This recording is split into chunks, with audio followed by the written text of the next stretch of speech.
Habis tu kita nak buat apa? Pertama sekali, kau kena baca A'udzu billahi minasyaitonir rajim. A'udzu billahi minasyaitonir rajim. Alhamdulillah, good girl. Aku ger. Yang kedua, kita kena selidik kasih.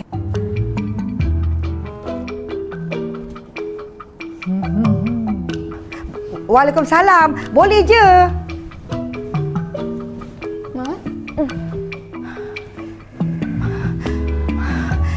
Masya Allah. Alhamdulillah. Tabarakallah. Kenapa Mama ni? Aduh, sejuk sangat. Sejuk sangat perut Mama ni. Apa? Sejuk perut Mama tengok anak Mama pakai telekung dalam rumah macam ni. Ya Allah Mama, macam tak pernah tengok Kasih pakai telekung je. Mama ni over tau. Tak, bukan. Taklah over tapi ya cantik.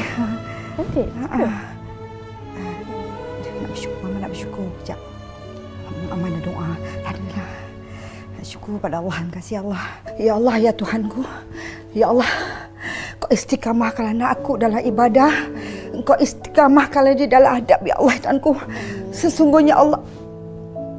Amin. Mama dah habis doa dah nak. Dah habis dah? Ya Allah, kabulkanlah doa-doa mak aku, Ya Allah. Amin. Cantik telekung tu. Ni dah pakai telekung cantik-cantik tu kan. Tadi kawan Mama cakap hari ni ada tausiah kat masjid rumah kita ni. Ya. Yang menariknya tu ustaz dia pun bagus.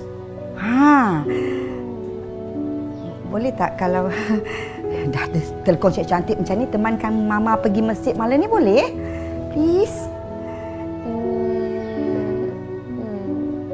Okey, boleh? Kasih naik dulu Jumpa nanti, Ma. Okey. Ya Allah. Alhamdulillah, ya Allah. Syukur, ya Allah. Ya Allah, anak aku kata okey, ya Allah. Selalu dia tak okey, ya Allah. Ya Allah. Ya Allah. Rumah kat depan ni tak perlu nak buat macam tu kot. Tak nampak pun dia. Lah, Tante dia tak dekat rumah kot. Belum cuba? Belum tahu? Jom masuk. Jangan. Lagi kita bukan kawan dengan dia. Tiba-tiba kita nak ziarah rumah dia. Nanti kan dia suspek kita yang kita pula suspek dia. Baguslah dia suspek kita supaya dia respect kat kita. Nanti kita